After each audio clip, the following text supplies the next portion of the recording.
time for you to know how to pass the RD exam.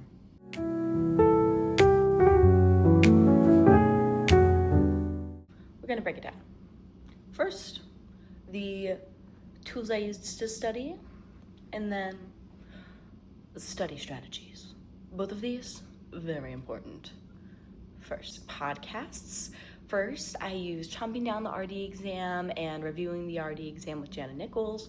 Those were my two favorite resources in terms of podcasts, but there's a bunch out there. Those were just the ones that kind of clicked into my brain the best. Having a bunch of little facts put together in a story or a mnemonic device worked really well for me.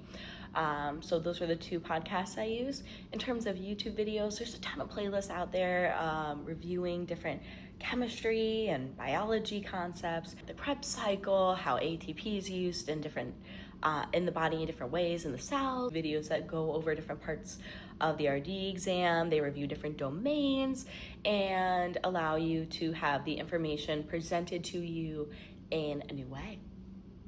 In terms of my review materials that I paid for the Inman review, which included the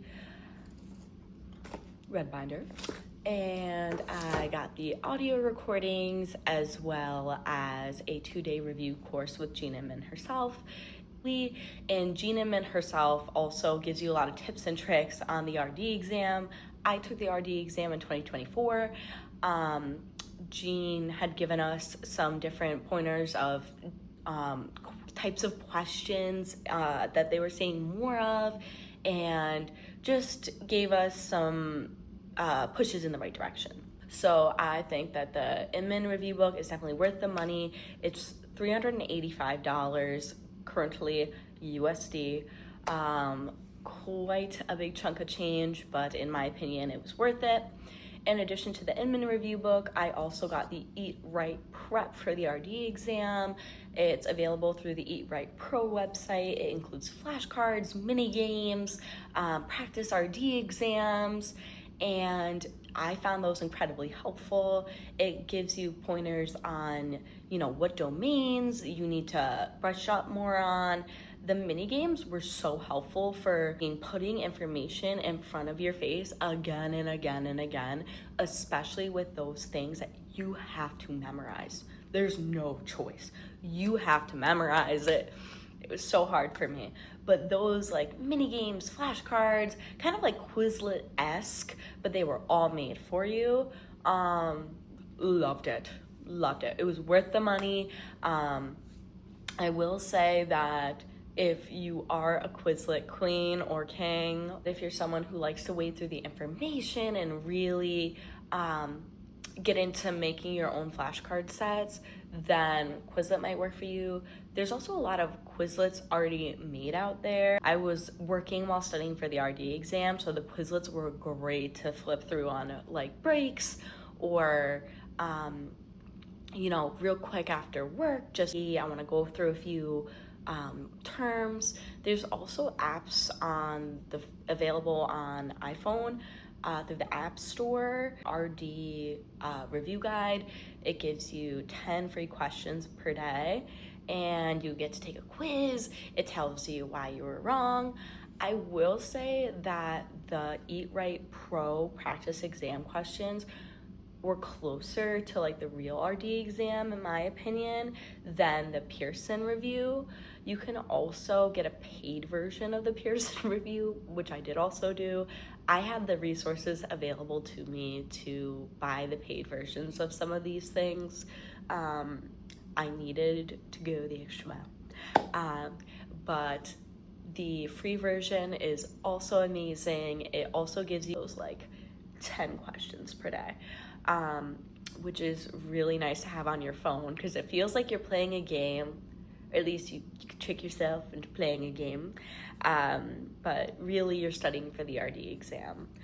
So what is the best way to go about planning your study sessions? Because let's say you get the Inman review book, let's say you get visual veggies, whatever you have at your disposal. How are we gonna break this down?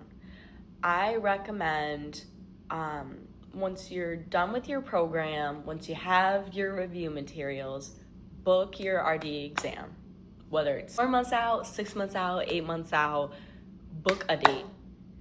You can reschedule your RD exam. I believe it's like up to a week before the exam date.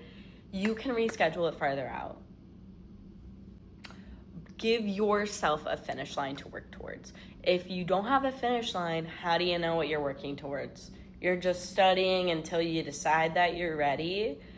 I'm gonna tell you that the farther you get from school, the more time you have away from the classroom, the more you're in the real world, it slips away from you.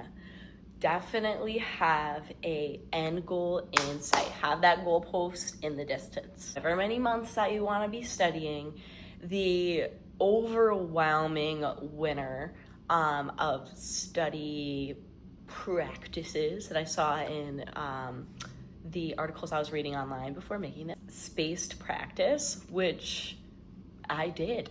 Spacing out your practice over time, putting that information in front of you again and again and again. This is not an exam that you're gonna cram for. It's just not realistic. Instead of having, for example, a 12-hour study session, break it up. I'm gonna study for 3 hours, every other day for a week. So you're getting in those 4 days of 3-hour sessions. So you still studied for 12 hours that week, but you got to give yourself a brain break. You got to put that information in front of you more often. So in addition, I also use a whiteboard. I had access to one in my house, big old whiteboard. I don't have to here, unfortunately.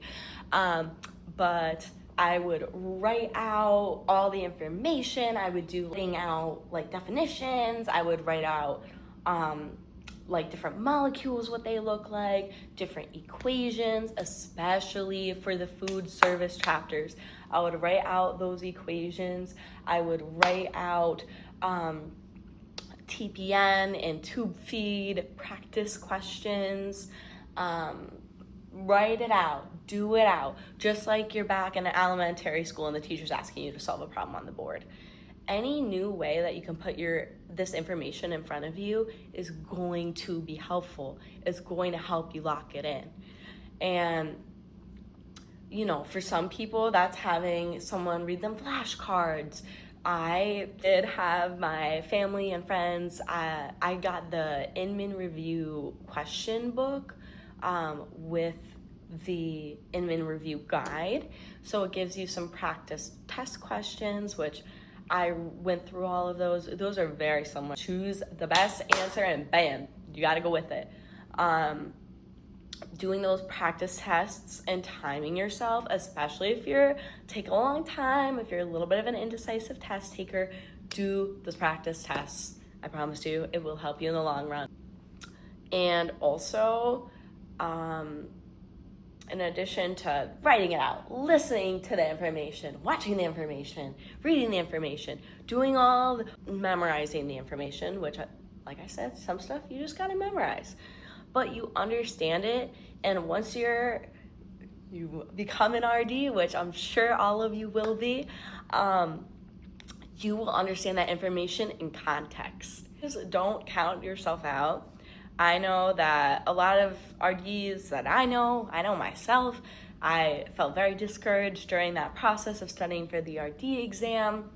There were many times where I felt that I was not gonna make it.